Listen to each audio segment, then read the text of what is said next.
สบายดีบรรดาท่านจะมาซึกโต้เผยเพลงบทอธิบายประมวลกฎหมายแพ่งซึ่งจะมาลงลึกในมาตรา152การจดทะเบียนการแต่งดอกหญิงและชายที่มีจุดประสงค์แต่งดองนำกันต้องเฮ็ดคำห้องเป็นลายลักษณ์อักษรแล้วยื่นต่อเจ้าหน้าที่ทะเบียนครอบครัวขององค์การภายในขั้นเมือง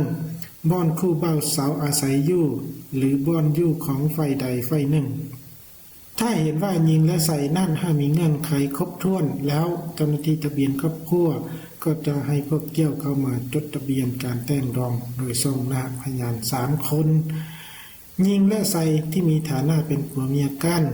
นับแต่วันจดทะเบียนการแต่งดองเป็นต้นไปตัวนี้ถือว่าเป็นเนื้อในของมาตรา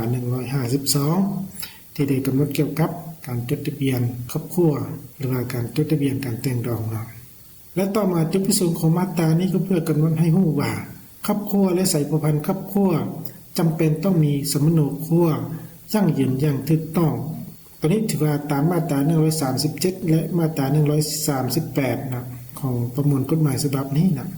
และเพื่อให้รับรู้เกี่ยวกับขั้นตอนวิธีการและการดำเนินการจดทะเบียนแต่งดองตัวนี้ถือว่าเป็นจุดประสงค์ของมาตรานี้แล้วต่อมาตัวอย่างนะก็และขอมีความมักฮักกันและอยากใช้ชีวิตร่วมกันแบบผัวเมียจากนั้นพวกแก้วทั้งสองได้เข้าไปหาห้องการแผนกภายในเมือง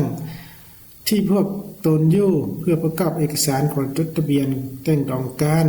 ภายหลังที่ก็และขอได้ยื่นเอกสารหาห้องการภายในแล้วพนักงานต้องกดกาเบิ่งว่าก็และขอที่มีจุดประสงค์อยากขอแต่งงานนั้นมีเงื่อนไขครบถ้วนหรือบ่